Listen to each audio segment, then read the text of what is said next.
ശരിക്കും പറഞ്ഞാൽ ഈ സീസണിൽ ബിഗ് ബോസ് വലിയ കാര്യത്തിൽ 7ന്റെ പണി എന്ന് പറഞ്ഞ് ക്ലാസിക് ടാസ്കുകളൊക്കെ കൊടുത്തിട്ടുണ്ട്. എല്ലാ ക്ലാസിക് ടാസ്കുകളും ഒന്നുകിൽ കോമഡി ആക്കും അല്ലെങ്കിൽ അടിയാണ്. അപ്പോൾ ഇപ്പൊ അനീഷിനെ ഒരു സീക്രട്ട് ടാസ്ക് എന്നൊന്നും പറയാൻ പറ്റത്തില്ല. എല്ലാ സീസണിലും നമ്മൾ കണ്ടിട്ടുള്ള എനിക്ക് ഈ ഒരു സീസണിൽ ഈ ഒരു ടാസ്ക് അനീഷിനെ വിളിച്ച് ചെയ്യിപ്പിച്ചപ്പോൾ എനിക്ക് കഴിഞ്ഞ സീസണിലെ അർജുനെയാണ് ഓർമ്മ വന്നത്. അർജുൻ ഈ ടാസ്ക് അറ്റൻഡ് ചെയ്യുന്ന ഒരു സീനാണ് എനിക്ക് ഓർമ്മ വന്നത്. ഏതായാലും അനീഷ് വലിയ കാര്യത്തെ ആക്ടിവിറ്റി റൂമിലേക്ക് പോയി. അപ്പൊ അവിടെ നടന്ന എന്റെ പൊന്നെ അടിപൊളി സംഭവങ്ങളാണ്, കോമഡിയാണ്, ചിരിച്ചിരിച്ച് ചത്ത്. ബിഗ് ബോസിന് ജീവനുണ്ടോന്ന് പോലും എനിക്കിപ്പോൾ അറിയത്തില്ല. ബിഗ് ബോസ് എന്തായാലും ഭാഗ്യത്തിന് ഉച്ചയ്ക്ക് ചോറൊക്കെ കഴിച്ചിട്ടാണ് കേൾക്കാനിരുന്നത്. രക്ഷപ്പെട്ട്. അപ്പോൾ എന്താണെന്ന് കേൾക്കാം. സീരിയൽ ഗ്രാൻഡ്മ നിങ്ങൾ ഫസ്റ്റ് ടൈം കാണുകയാണെങ്കിൽ ഉറപ്പായിട്ടും ചാനൽ ഒന്ന് സബ്സ്ക്രൈബ് ചെയ്തിട്ട് കാണുക.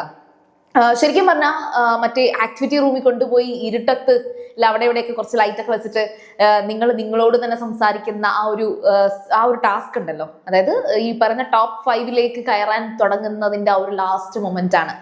അങ്ങനെ അനീഷ് ഈ ഒരു സംഭവം ആദ്യം തന്നെ ചെയ്ത്, അത് എനിക്ക് തോന്നുന്നു 1 മണിക്കൂറോളം അനീഷ് ഇത് സംസാരിക്കുന്നുണ്ട്. മൊത്തത്തിൽ 2-3 മണിക്കൂർ സംസാരിക്കുന്നുണ്ട്.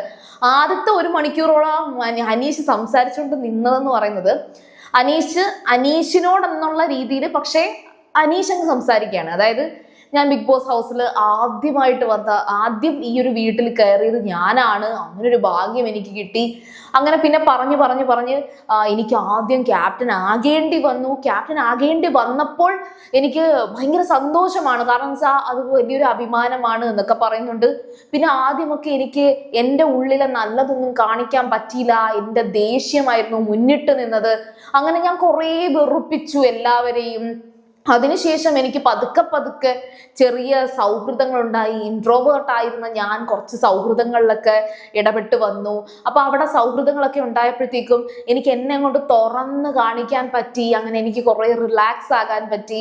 അങ്ങനെ കുറെ പറയുകയാണെന്ന്. ശരിക്കും പറഞ്ഞപ്പോൾ ഇതിനകത്തൊന്നും തന്നെ ഒരാളുടെയും പേര് പറയുന്നില്ല. അനീഷിനോട് സംസാരിക്കുന്ന രീതിയിലാണെങ്കിലും അനീഷ് ഒരു റിവ്യൂ പോലെയാണ്.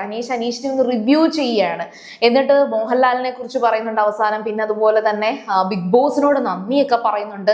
പക്ഷേ ഭയങ്കര നോട്ടീസിങ് ആയിട്ട് തോന്നിയ ഒരു കാര്യം എന്ന് വെച്ചാൽ, ഇപ്പോഴത്തെ ഒരു കറണ്ട് സിറ്റുവേഷനിൽ അനീഷ് ഒട്ടും മിണ്ടാത്ത ഒരാളെന്ന് പറയുന്നത് അനുമോളാണ്.